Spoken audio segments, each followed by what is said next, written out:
अक्कड़ बक्कड़ बम्बे बो और उंगली काट करके ऑप्शंस चुनने से बेहतर और बेहतरीन तरीका ये है कि आप इस ट्रिक को फॉलो कर लीजिए। निश्चित तौर पे आपके नंबर बढ़ते हुए आपको नजर आएंगे। अगर आप भी किसी भी प्रवेश परीक्षा में बैठने वाले हैं और आपको मान लीजिए कि क्वेश्चंस का आंसर वगैरह नहीं पता है, तो आपको किस तरीके से, किस सीक्वेंस में राइट तरीका, सही तरीका क्या है, आपको तुक्का किस प्रकार से लगाना है, आपको इस वीडियो में सारी जानकारी मिलने वाली है। वीडियो को ध्यान से देखेंगे, सारी चीजों को समझेंगे। सबसे पहले आपका काम क्या होता है कि जितने भी आंसर हमें आ रहे हैं, जिनका ऑप्शंस हमें पता है कि हाँ इसका राइट आंसर ये होगा, उसको हमें क्या करना होता है, ट्रिक करना होता है। सबसे पहला काम आपको, जैसे मान लीजिए कि आपको जब भी क्वेश्चन पेपर मिला, ठीक है, आप पेपर देखेंगे, उसका क्या करेंगे, जो भी आपका राइट आंसर होगा, भाई मुझे ये पता है कि हाँ इसका सही आंसर ये होगा, उसका हम क्या करेंगे, सबसे पहले जो भी हमें आता होगा, हम उसका क्या करेंगे, भाई जितने भी क्वेश्चन होंगे, जो भी हमें आता है उसका हम क्या करेंगे, आंसर देंगे। फिर दूसरा काम क्या होता है, ये तो पहला काम हो गया कि पेपर आपको जैसे मिला, आप परीक्षा देने बैठे, आपके सामने क्वेश्चन आया, तो जो भी हमें 100% आता है हम उसका आंसर देंगे कि हाँ 100% वाला मामला हमारा समाप्त हो गया।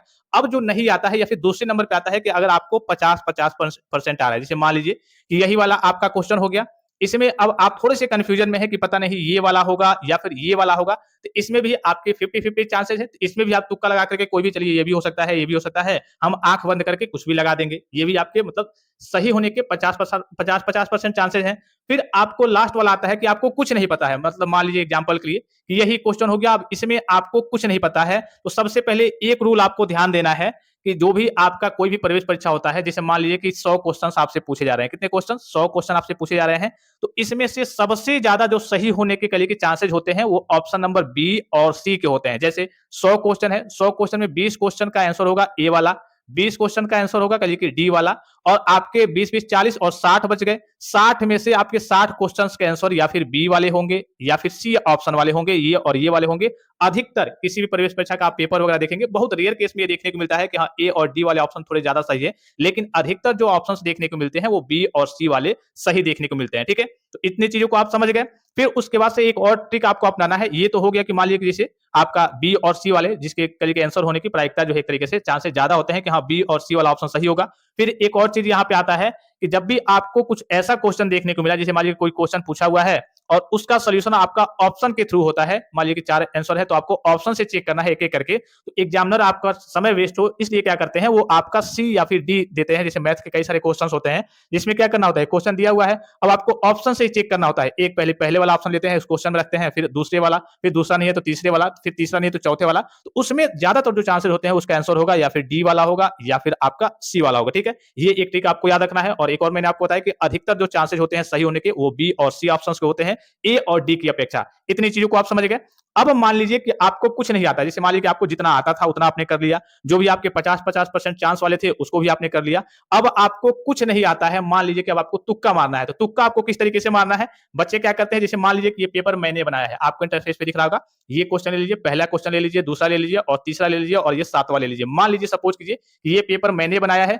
अब बच्चे मान लीजिए कि आपको कुछ नहीं आ रहा है, तो आप क्या कर रहे हैं, अक्कड़ बक्कड़ खेल रहे हैं या फिर क्या कर रहे हैं, उंगली काट करके आप ऑप्शंस को चूज कर रहे हैं। तो और ऑप्शंस को कैसे चूज करते हैं, मान लीजिए आंख बंद करके या फिर जैसे भी आपने चूज किया, चलिए इसका हमने ये चूज कर दिया, इसका ये चूज कर दिया, ये दोनों क्या हो गया, आपका गलत हो गया। फिर नेक्स्ट चलते हैं, इसमें क्या किया आपने, इसमें आपने ये चूज कर लिया, फिर आपने ये चूज कर लिया, मतलब इधर उधर किसी सीक्वेंस में आपने चूज नहीं किया। इस केस में क्या होगा, अगर आपने मान लीजिए यहाँ पे किस्मत की बात आ जाती है, हो सकता है कि आपके एक दो क्वेश्चन से सही हो जाए, और ऐसा भी हो सकता है जैसे कि आपको मैं लाइव दिखा रहा हूं, हो सकता है कि जब आप इधर उधर टिक करते हैं तो आपके क्या हो जाए, सारे क्वेश्चन गलत हो जाए। अब इस केस में आपको क्या करना है, जब आपको कुछ नहीं आता है तो आपको कोई एक ऑप्शन पकड़ना है। एक ऑप्शन में कौन सा आप पकड़ सकते हैं, या फिर बी पकड़ सकते हैं क्योंकि इसकी प्रायिकता ज्यादा होती है, इसके सही होने के चांसेस ज्यादा होते हैं, और सी के सही होने के चांसेस ज्यादा होते हैं। ठीक है, ये हर एग्जाम पे लागू नहीं होता है, लेकिन आपके पॉलिटेक्निक की बात करें या फिर बहुत सारे एग्जाम होते हैं जिसमें प्रायिकता ज्यादा होती है बी और सी सही होने की, तो आपको कोई एक ऑप्शन पकड़ना है। मान लीजिए कि हमने क्या किया, बी ऑप्शन पकड़ लिया। अब हम तुक्का लगाने जा रहे हैं, तो हम लाइन से क्या करेंगे, बी को ही करके ऑप्शन चूज करेंगे। क्या करेंगे,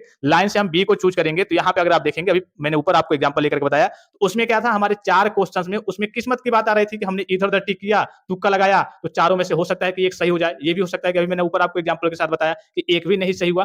लेकिन जब आप एक ऑप्शन को पकड़ करके उसी ऑप्शन को सीक्वेंस से लगाते हैं, तुक्का लगाते हैं, तो इसमें आपके सही होने के चांसेस ज्यादा रहते हैं। और ऑप्शंस कौन-कौन से आपको पकड़ने हैं? बी वाले और सी वाले ऑप्शंस को पकड़ना है और लाइन से आपको उस पे तुक्का लगा देना है। अब इसी में देख लीजिए, हमने जब बी वाला पकड़ा, तो हमारा चलिए ये हमने बी वाला, हमें मालूम नहीं है कि हमें कौन सा लगाना है। जब हमें मालूम नहीं है तो हम एक तो ऐसे नॉर्मली तुक्का लगाते हैं कि चलिए हमें कुछ नहीं मालूम है, एक इसको टिक कर रहे हैं, इसमें डी को टिक कर रहे हैं, उसमें सी को टिक कर रहे हैं, ऐसे कर देते हैं। और एक है कि हम एक ऑप्शन पकड़ेंगे बी और सी वाला और लाइन से कलर करते चले जाएंगे, तो इसको कर दिया हमने, इसको कर दिया, फिर उसके बाद से इसमें आए तो इसको कर दिया हमने, फिर इसको कर दिया। तो इसमें देखेंगे, देखिए आपके 3 सही हो जा रहे हैं, हो सकता है कि 2 सही हो जाए, हो सकता है कि 4 में आपका 1 ही सही हो, लेकिन सही होने के तो चांसेस इसमें रहेंगे ना कि हाँ, चलिए 4 में 1 सही हो गया, या फिर 10 हमने लगाया, 10 में इसमें चलिए 3 बी वाले ऑप्शन सही वाले थे, 3 हमारा सही हो जाएगा। लेकिन जब हम इधर-उधर घूमेंगे कि किसी में हम इसमें लगा देंगे, किसी में इसमें लगा देंगे, तो ये हमारे एक तरीके से पूरे भाग्य के ऊपर रह जाएगा। हो सकता है कि इसमें से 1-2 लड़ जाए, ठीक है? अगर ऐसे इस तरीके से लगा रहे हैं, ये भी हो सकता है कि कोई नहीं लड़ेगा, क्योंकि भाई इसमें चांसेस कम रहते हैं। भाई हम इसमें आँख बंद करके ये मार दिए, इसमें करिए कि ये मार दिए, इसमें नीचे वाले में डी वाला मार दिए, इधर-उधर मार दिए। लेकिन अगर एक ऑप्शन को आप पकड़ के चलेंगे, तो अगर मान लीजिए कि एक ऑप्शन लगातार आप करिए कि बी वाला या फिर सी वाला ही करिए कि आप लाइन से लेकर के 1 से 10 तक लगाते हैं, तो ज़रूर उसमें से 2 से 3 से 4 क्वेश्चन्स आपको देखने को मिल जाएँगे, जिसका राइट आंसर आपका वही होगा, ठीक है? ये बहरहाल तुक्के वाली चीज़ें हैं, तो आप इस तरीके से चाहें तो एग्ज़ाम में जब भी आप बैठे, तो इस तरीके से तुक्का लगा करके भाई जो क्वेश्चन आता है, उसको तो आपने कर लिया है। जिस क्वेश्चन के 50-50 चांसेस थे, उसको भी आपने एक तरीके से टिक कर लिया है। अब ये था कि जब कुछ नहीं आता है, तो एक ऑप्शन को और ऑप्शन में आपको बी और सी को पकड़ना है और लाइन से आपको तुक्का लगाते चले जाना है। तो ये एक तुक्का का छोटा-सा कह लीजिए ट्रिक है। इस ट्रिक को आपको फॉलो करना है। निश्चित तौर पे आपके कुछ मार्क्स वगैरह देखने को आपको बढ़ते हुए देखने को मिल जाएँगे। तो इस तरीके से एग्ज़ाम वगैरह में आपको तुक्का लगाना है। और पॉलिटेक्निक की बात करें, तो आपका नेगेटिव मार्किंग है नहीं, ना ही यूपी में है, ना ही बिहार में है। तो आपको इस तरीके से इस सीक्वेंस में तुक्का लगाना है, ताकि आपके कुछ क्वेश्चन सही हो जाएँ। और यूपी की बात करें तो एक क्वेश्चन 4 नंबर, बिहार की बात करें तो एक क्वेश्चन 5 नंबर का होता है। तो एक क्वेश्चन की वैल्यू आपको तब पता चलेगी, एक क्वेश्चन आपका सही होगा, तो जैसे मान लीजिए आपको 4 नंबर एक्स्ट्रा मिल गया, तो ये तब पता चलता है जब आपकी सिलेक्शन की बारी आती है, जब आपकी एडमिशन की बारी आती है कि अरे यार! एक क्वेश्चन हमने सही कर दिया होता, 4 नंबर, एक-एक नंबर के रहते बच्चों का एडमिशन नहीं हो पाता है। तो इस तरीके से आप तुक्का अगर लगाते हैं, तो थोड़े बहुत चांसेस रहते हैं कि आपके number 15 number, 20 number, 30 number, 40 number तक आपको बढ़ने को, अर्थात बढ़ते हुए आपको देखने को मिल जाते हैं, ठीक है? तो आई होप कि वीडियो आपको इन्फॉर्मेटिव लगा होगा, और किसी प्रकार की जानकारी चाहिए तो आप कमेंट बॉक्स में कमेंट करके पूछ सकते हैं। फिलहाल इस वीडियो में इतना ही, इजाज़त दीजिए। धन्यवाद, थैंक्स फॉर वॉचिंग, मिलते हैं नेक्स्ट वीडियो में।